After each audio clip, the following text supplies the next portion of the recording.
Hey Sri Lanka, follow Pyramus and DCB as we head to the Theatre Olympics! Yeah! Magana! Magana! Sanggar Magana. Sanggar Magana.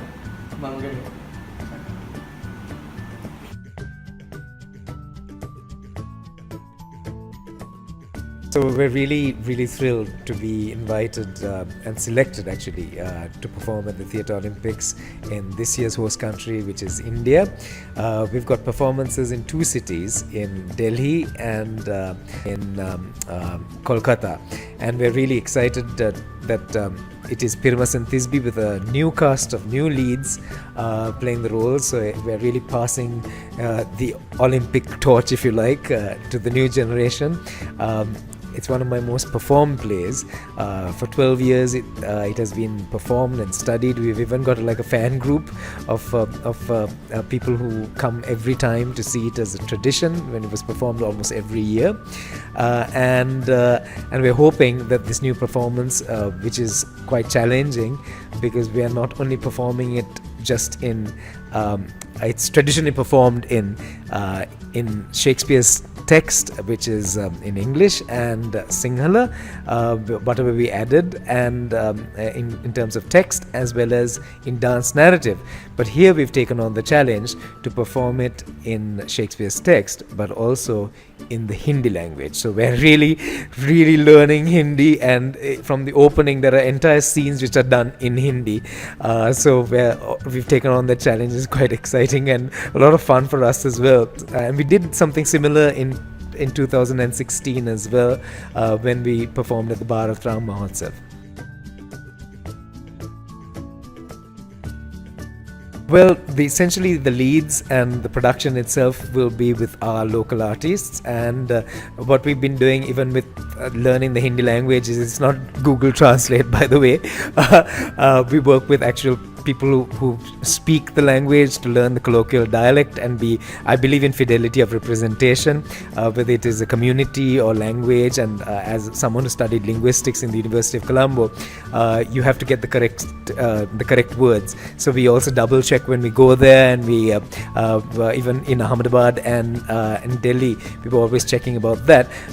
But we also have in this production we have the opportunity where we incorporate a couple of characters that are played by actors from that region, and it's a tradition that the stage manager is played by the actual stage manager from the production in the host country or wherever it is. So we're looking forward to that as well. The production also, no spoilers here, but the production also is extremely experiential, in that we also incorporate audience members. So I believe when I do theatre, I believe in the 3 I's. I believe that there's the 3 expectations I have from my audience. I believe that they should interact, interpret, and interrogate what's going on stage. And in this production, I believe we have the capacity to integrate the audience with the actors as well on stage by bringing them on stage. So there's a moment where we bring them on stage as well, audience members, backstage guys as well. It's a lot of fun. The Bharat Ram performances were filmed completely, and if they do the same this year as well, I think they do release on YouTube. There are videos of us performing in Delhi and of us receiving an award that we got back then 2 years ago. So hopefully we will be able to present some of that. We also plan to do a Colombo performance when we return, which will be quite exciting. Obviously we'll do it in Sinhala and English because then it'll be more accessible, but we're having a lot of fun with the Hindi words because it suddenly becomes like a Hindi movie, getting the dialect, because as a linguist also, when you switch dialects, as well as when you're part of many speech communities, we also switch in terms of personality apparently. And we found that even the characters have transformed a little bit. You can't really perform in another language in the same way you'd be performing Lankan English or in Sinhala. So those little switches and changes are challenges, and these are things that were really appreciated. When we performed there, the audiences really connected with us, and they really, from I mean, even the songs that we actually use Hindi songs rather than other than the one Denna Denna song that we sing here.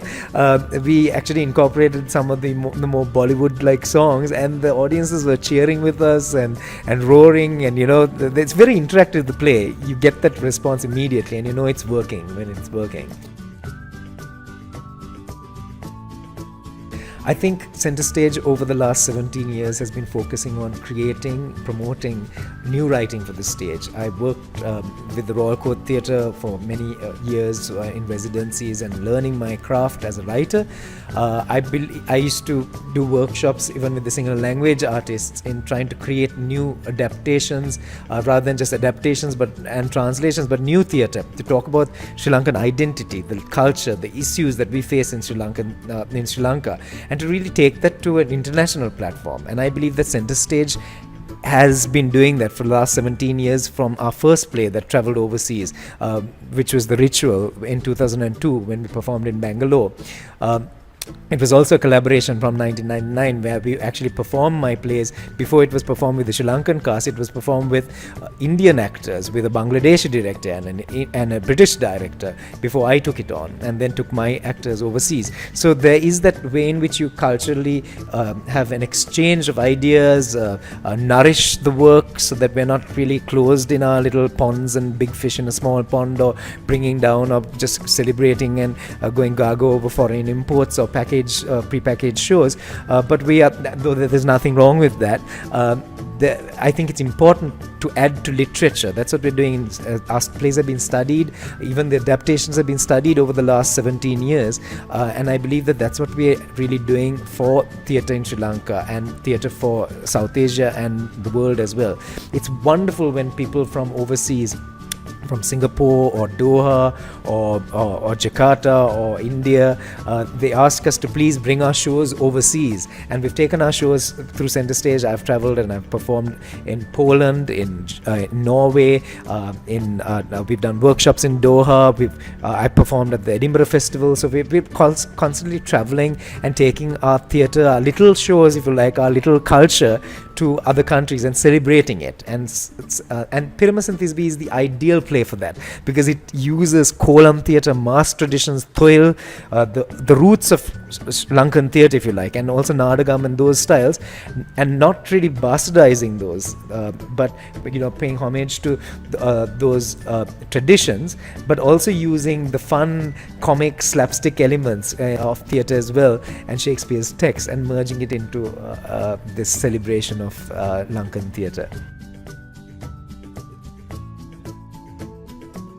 So we've got some of the new members who joined us for Rag the musical.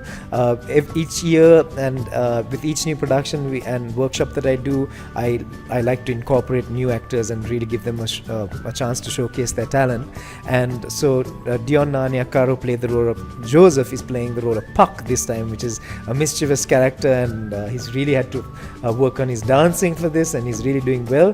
We also have Dushyant Thettiarachi, who played the role of Harsha in Rag, who's playing the role of Quince, which is the best role and the biggest role in the play, and was played very successfully by Anuk De Silva for like 12 years. And then we've got Kavishka Pereira, who played one of the ensemble characters in Rag, and he's moved up now to playing Oberon, the fairy king, and really showing his dancing skills and his traditional dance performances.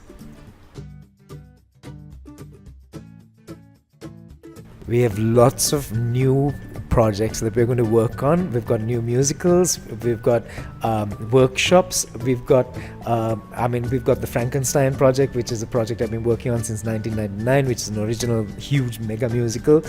We've got another musical called Crossing the Line, which is an original musical that I wrote during the war, which deals with border villages. And we've got workshops and straight plays as in plays that don't incorporate dance and music and things like that, but really deal with something hardcore. and keep your eyes and ears peeled if you like. And there'll be an opportunity. We'll be having casting calls. We always want new talent. We're looking for new singers, dancers. But one thing I always say is that if you come into center stage, be prepared to learn new skills. I mean, don't join us just to sort of perform and showcase what you've already learned. So there's a learning process, which means that you have to work really, really hard. So there's a lot of sweat on the dance floor, if you like, and a lot of sharing, as well as I teach, I learn, and we learn as we teach as well. And that is the expectation in joining center stage productions.